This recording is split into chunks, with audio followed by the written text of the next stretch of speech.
नमस्कार, आपण पाहताय न्यूज 18 लोकमत. आपल्या सगळ्यांचं स्वागत. मी मिलिंद भागवत आणि बुलेटिनच्या सुरुवातीला बातमी आहे राष्ट्रवादी काँग्रेसचे अध्यक्ष आणि खासदार शरद पवार यांच्या एका पत्राची. कृषी विधेयकाच्या बाबतीत दिल्लीमध्ये शेतकरी गेल्या 10 दिवसांपेक्षा जास्त आंदोलनाला बसले आहेत. आजचा 11वा दिवस आहे आणि हे जे विधेयक केंद्र सरकारनं पारित केलं, ही तीनही कृषी विधेयकं ही शेतकऱ्यांच्या हिताची नाहीत, असं या आंदोलनकर्त्या शेतकऱ्यांचं म्हणणं आहे. या शेतकऱ्यांच्या आंदोलनाला राज्यामध्ये काँग्रेस आणि राष्ट्रवादी काँग्रेसनंही पाठिंबा दिलाय. पण न्यूज 18 लोकमतच्या हाती शरद पवार यांचं असं एक पत्र लागलंय ज्यामध्ये स्वतः शरद पवार यांनी स्पष्टपणे नमूद केलंय की APMC मध्ये बदल करण्याची आवश्यकता आहे. 2010 साली शरद पवार हे देशाचे कृषी मंत्री असताना त्यांनी लिहिलेलं हे पत्र आहे.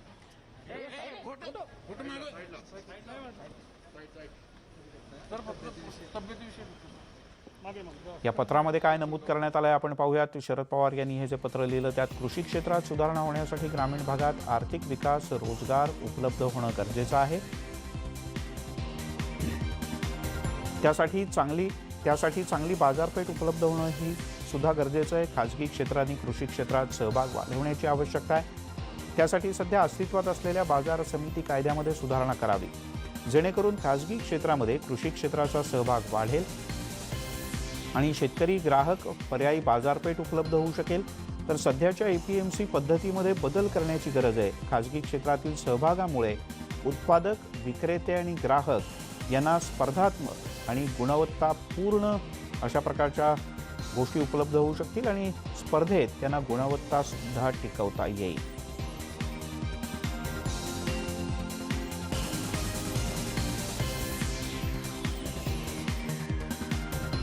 हे असतानाचं 2010 सालातलं. पण आता शेतकरी आंदोलनाच्या बाबतीत सरकारनं शहाणपणाची भूमिका घ्यावी असा सल्ला स्वतः शरद पवार यांनी आता दिलाय. बैठका घेतात पण महत्त्वाचे मुद्देच लक्षात घेत नाहीत. त्यामुळे देशभरातील शेतकरी या आंदोलनात मोठ्या प्रमाणात सहभागी होतील असंही पवारांना वाटतं. आपली 2010 मधली जी भूमिका आहे ती मात्र त्यांनी बदलली का हे अद्याप समजू शकलेलं नाही. पंजाब हरियाणाचा शेतकरी रस्त्यात येतो गांभीर्याने दखल घ्यायला पाहिजे. ती दुर्दैवाने घेतली दिसत नाही. मला स्वतःला असं वाटतं की असंच जर राहिलं तर ते फक्त दिल्लीपुरतं सीमित राहणार नाही. देशाच्या कानाकोपऱ्यातील लोक त्या शेतकऱ्यांच्या पाठीशी उभे राहतील आणि प्रश्नाची सोडवणूक आपल्या पद्धतीने करून घेतील. अजूनही शहाणपणाची भूमिका घ्यावी अशी माझी अपेक्षा. फक्त एकच विनंती केली होती की घाईघाई तुम्ही करू नका. तुम्ही सिलेक्ट कमिटीकडे पाठवा, तुम्ही चर्चा करा, आपण एकत्र बसू. पण एकत्र बसणं किंवा सिलेक्ट कमिटीमध्ये चर्चा करणं याही गोष्टी त्यांनी स्वीकारल्या नाहीत. सदनामध्ये चर्चा होऊन दिली नाही आणि घाईगर्दीने हे पास करून घेतलं, आपलं पाचवी भ्रमात दाखवलं. आता त्याचे परिणाम त्यांना भोगावे लागतात. केंद्र सरकारनं जो कृषी कायदा तयार केला आहे त्या कृषी कायद्याला राज्यात कोणाचाही विरोध नाही असं भाजपचे नेते माजी मुख्यमंत्री देवेंद्र फडणवीस यांनी म्हटलंय. तर राज्य सरकारमधले एक मंत्री दिल्लीमध्ये आंदोलनासाठी गेल्याबद्दल मात्र त्यांनी टीका केली. मला असं कळलं की आमचे एक मंत्री शेतकऱ्यांच्या आंदोलनाकरता कुठेतरी दिल्लीला गेले आहेत. त्या मंत्र्यांना माझं सांगणं आहे की हे सगळे कायदे सगळ्यात पहिल्यांदा महाराष्ट्राने केले आहेत. आपण बघा, हे सगळे कायदे महाराष्ट्रात आत्ताही अस्तित्वात आहे. म्हणूनच याच्या विरुद्ध कुठलेही आंदोलन महाराष्ट्रात झालं नाही. काँग्रेसने केवळ आंदोलन केलं. त्यामुळे ते दिल्लीत कशा करता गेले? त्यांना जर आंदोलन करायचं आहे तर या सरकारच्या विरुद्ध त्यांनी करावं आणि या सरकारला सांगावं की 2006 साली तुम्ही लिझिंगचा कायदा केला, जो आता केंद्राने केला तो कायदा महाराष्ट्रात आत्ता आपण प्रायव्हेट APMCचा कायदा आपल्याकडे केला, तो आता केंद्र सरकार करत आहे. सगळे काँग्रेस राष्ट्रवादीच्या काळात झालेले कायदे. त्यामुळे निव्वळ राजकारण करायचं आणि विशेषतः मला असं वाटतं की जे सत्तेत आहेत त्यांनी लोकांच्या कल्याणाकरता कामं केली पाहिजेत. त्याच्याऐवजी तेच राजकारण करतात, तेच आंदोलनं करतात. कृषी कायद्याच्या अंतर्गत राष्ट्रवादी काँग्रेसचे अध्यक्ष शरद पवार येत्या 9 डिसेंबरला राष्ट्रपती रामनाथ कोविंद यांची नवी दिल्लीत भेट घेणार आहे. शिरोमणी अकाली दलाच्या प्रतिनिधी मंडळानं इकडे मुंबईत काल मुख्यमंत्री उद्धव ठाकरे यांची भेट घेतली. कृषी कायद्याच्या विरोधातल्या लढाईत दिल्लीत आंदोलन करणाऱ्या शेतकऱ्यांना शिवसेनेनं पाठिंबा द्यावा अशी आग्रही मागणी यावेळेला करण्यात आली. भारत बंदला आता महाराष्ट्रात काँग्रेस आणि राष्ट्रवादीनं सुद्धा सक्रिय पाठिंबा जाहीर केला आहे. दोन्ही पक्षाच्या प्रदेशाध्यक्षांनी म्हणजे अनुक्रमे बाळासाहेब थोरात आणि जयंत पाटील यांनी याबद्दल औपचारिक घोषणा केली. शेतकऱ्यांच्या भारत बंदला महाराष्ट्र प्रदेश काँग्रेस कमिटी सक्रिय पाठिंबा देते. काँग्रेस कार्यकर्त्यांनी मोठ्या संख्येने या बंदमध्ये सहभागी व्हावं असं आवाहन बाळासाहेब थोरात यांनी केलं. तर काँग्रेसनंतर राष्ट्रवादीनं सुद्धा भारत बंदला पाठिंबा दिलाय. शेतकऱ्यांच्या भारत बंदला राष्ट्रवादीचे प्रदेशाध्यक्ष जयंत पाटील यांनी पाठिंबा जाहीर केला आहे. कृषी कायद्याची अंमलबजावणी नको असं पाटील यांचं थेट म्हणणं आहे.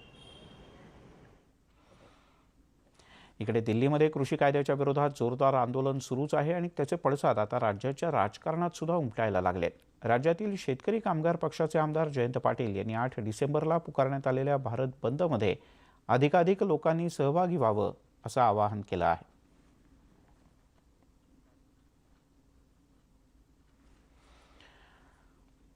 तिकडे विविध राज्यातील शेतकरी संघटनांनी केंद्र सरकारला या मुद्द्यावरून इशारा देत 8 डिसेंबरला भारत बंदची घोषणा केली. या बंदला महाराष्ट्रातून सुद्धा प्रतिसाद मिळू लागल्याचं चित्र आहे. भारत बंदला APMC मार्केटनं संपूर्ण पाठिंबा दिला. मुंबई आणि आसपासच्या शहरांसाठी फळं, भाजीपाला, धान्य या पुरवठ्याचं सगळ्यात मोठं मार्केट अर्थात नवी मुंबईचं APMC मार्केट हे बंद असेल. या बंदमध्ये सहभागी होण्याचा निर्णय APMCनं घेतला. याचा थेट परिणाम शहरातल्या नागरिकांवर सुद्धा होणार आहे. APMCमधील 5ही बाजारपेठा बंद राहतील. याबद्दल माथाडी नेते शशिकांत शिंदे यांनी काल औपचारिक घोषणा केली. व्यापारी, माथाडी, वाहतूकदार यासह सर्वच घटकांनी या भारत बंदला पाठिंबा दिला.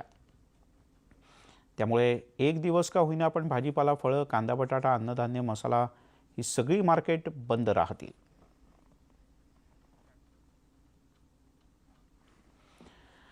आणि आता एक वेगळी बातमी पण तेवढीच महत्त्वाची आगामी आंदोलनाची. सामाजिक न्याय विभागाच्या मार्फत बार्टी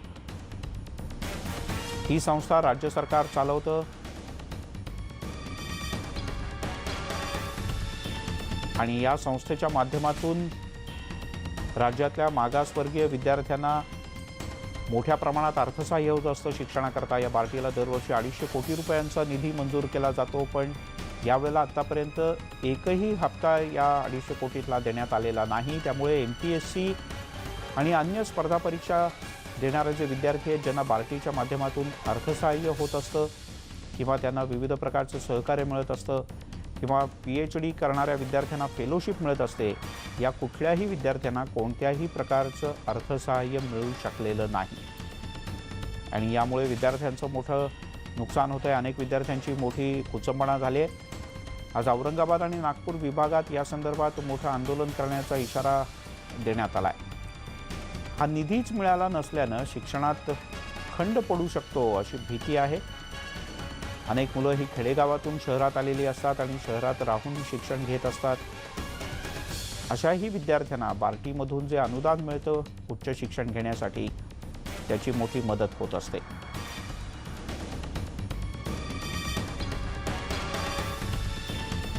सिद्धार्थ गोदाम आपले प्रतिनिधी आपल्यासोबत आहेत थेट औरंगाबादमधून.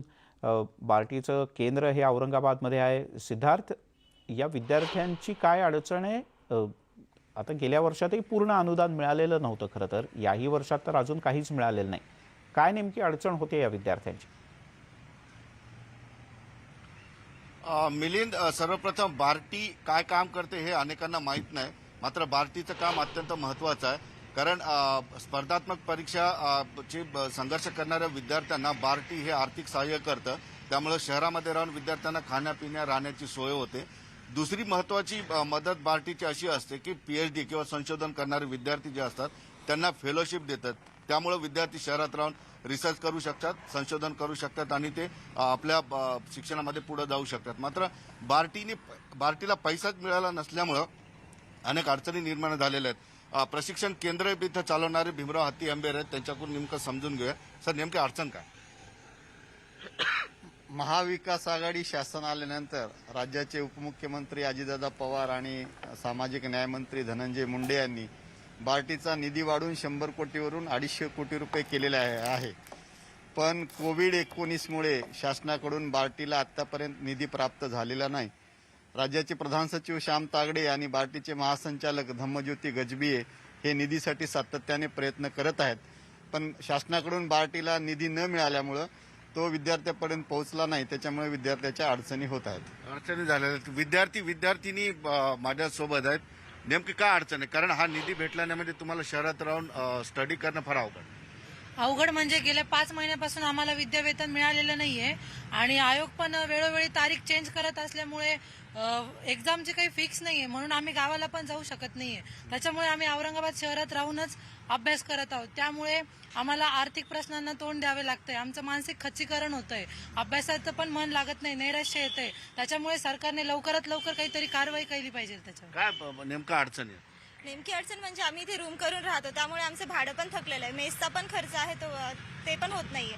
त्याच्यामुळे लवकरात लवकर जमा करावे शासनाने पैसे. अच्छा, काय म्हणजे गावाकडे जाता येत नाही, शहरात राहण्याचे प्रश्न निर्माण. कारण आयोग वेळोवेळी तारखा डिक्लेअर करतो आणि लगेच समोर ढकलतो. याच्यामुळे आम्हाला इथे आम्ही अभ्यास करण्यासाठी इथे थांबलेलो आहोत. त्याच्यामुळे आम्हाला गावाकडे जाता येत नाही आणि 5 महिन्याचं भाडं विद्यावेतन थकल्यामुळे आम्हाला घरमालक सुद्धा त्रास देत आहेत, कारण त्यांचे भाडं रुकलेलं आहे आणि जेवणाचे वांदे होत आहेत आमच्या या ठिकाणी.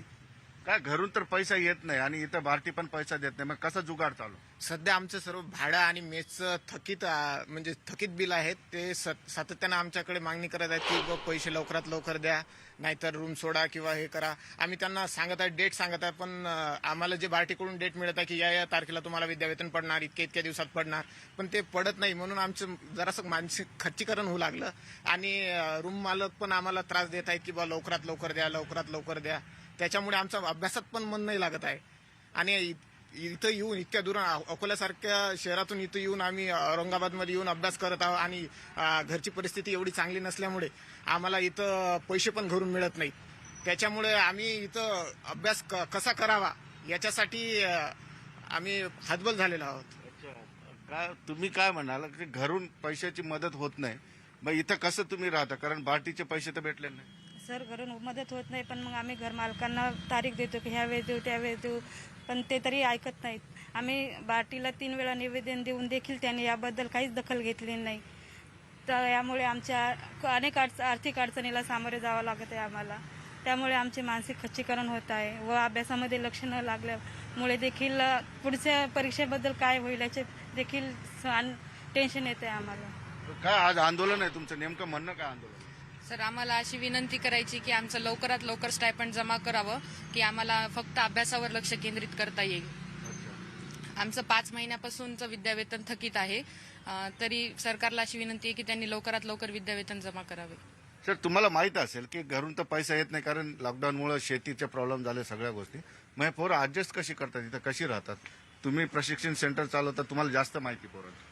लॉकडाऊनच्या काळामध्ये 2 महिने आम्ही प्रशिक्षण केंद्राच्या वतीने विद्यार्थ्यांना विनामूल्य भोजन पुरवठा केला आणि संस्थेच्या मार्फत शक्य असेल तर काही मुलांना ॲडव्हान्स दिलेला आहे. पण आता जे मुलं बरेच आता विद्यावेतन येणार आहे याच्या अपेक्षेने आणि घरमालकाला आणि जे मेस चालक आहे त्यांना सुद्धा माहिती आहे की विद्यार्थीचे अडचणी आहेत आणि माणुसकीच्या भावनेतून त्यांना ते उधारीमध्ये देत आहेत. त्यांच्या अडचणी आहेत ते इकडून तिकडून उधारी मागून करतात. मी केंद्र चालक म्हणून विद्यार्थ्याची परिस्थिती पाहताना हे मला अत्यंत वाईट वाटतं आहे, कारण आयोग नेहमी परीक्षेच्या तारखा वाढवते आणि विद्यार्थ्यांना आता घरी जाता येत नाही आणि इतर राहण्याच्या अडचणी आहेत. म्हणून शासनाला माझी नम्र विनंती आहे की विद्यार्थ्याचे विद्यावेतन लवकरात लवकर त्यांच्या खात्यावर जमा करावं. म्हणजे सांगा, एमपीएससी करताय तुम्ही, म्हणजे शांत चित्तानं अभ्यास केला पाहिजे. हे कसं शक्य होतं तुम्हाला? कारण पैसा भेटत नाही, घरून पैसा येत नाही. पैसा तर येतच नाहीये, त्याच्यामुळे आमचे लायब्ररीचं मंथली पण थकलेलं आहे. आमचं मानसिक खच्चीकरण होत आहे आणि त्यातच कोविडमुळे ऑनलाईन लेक्चर चालू केले होते सरांनी. आमच्या शंकेचं प्रॉपर निरासन होत नाहीये ऑनलाईन लेक्चर्समुळे. तर ती पण सरकारकडे मी विनंती करते की त्यांनी 4 महिने बॅच एक्सटेंड करावी. एमपीएससीची परीक्षा निश्चितच बघितलं मिळेल की आपण समस्या आहे, म्हणजे मूळ उद्देश जो आहे भारतीचा की गरीब विद्यार्थी, होतकरू विद्यार्थी शहरात राहावा, त्यांनी स्पर्धात्मक परीक्षाची तयारी करावी किंवा एमपीएससीचं संशोधन करावं. त्यासाठी प्रत्येक महिन्याला पैसा त्या ठिकाणी विद्यार्थ्याच्या अकाउंटमध्ये पोहोचला पाहिजे, जेणेकरून तो मेसचे पैसे देऊन आपलं भाडं देऊ शकेल. मात्र या मूळ उद्देशालाच कुठेतरी हादरा बसलेला आहे शासनाने पैसा न दिल्यामुळे. बरं, सिद्धार्थ, महत्त्वाचा प्रश्न आहे, कारण विद्यार्थी जेव्हा घर सोडून येतो आणि शहरात अभ्यास करण्यासाठी राहतो तेव्हा त्याची जी अडचण होते ती आपण निश्चितपणे समजू शकतो या सगळ्या मुलांच्या बोलण्यातनं. एक छोटासा ब्रेक घेऊया. ब्रेकनंतर पुन्हा एकदा याच विषयावर आपण बोलणार आहोत.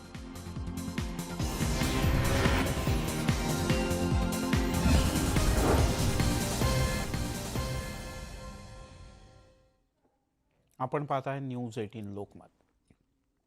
आणि आता पंढरपूरमधली एक धक्कादायक बातमी. पंढरपूरमध्ये भरधाव टेम्पोनं वाहतूक नियंत्रण करत असलेल्या पोलिसाला चिरडलं. औदुंबर चौबे असं या पोलीस कर्मचाऱ्याचं नाव आहे. मुंबई हैदराबाद हायवेवर टेंभुर्णीजवळ वरवडे टोल नाका आहे. या टोल नाक्याच्या जवळ ही दुर्घटना घडली. टेंभुर्णीजवळ वरवडे टोल नाक्याजवळ वाहनांची तपासणी सुरू होती. यावेळेला पोलिसांना दुरून येणाऱ्या एका ट्रकला थांबण्याचा इशारा केला, पण ट्रक चालकानं वेग कमी न करता ट्रकचा वेग वाढवला आणि ट्रक थेट पोलिसाच्या अंगावर चढवला, ज्यामध्ये या पोलीस कर्मचाऱ्याचा जागीच मृत्यू झाला. या बुलेटिनमध्ये इथे थांबूयात. सर्व प्रकारच्या ताज्या अपडेटसाठी news18lokmat.com या आमच्या वेबसाईटला लॉग ऑन करा.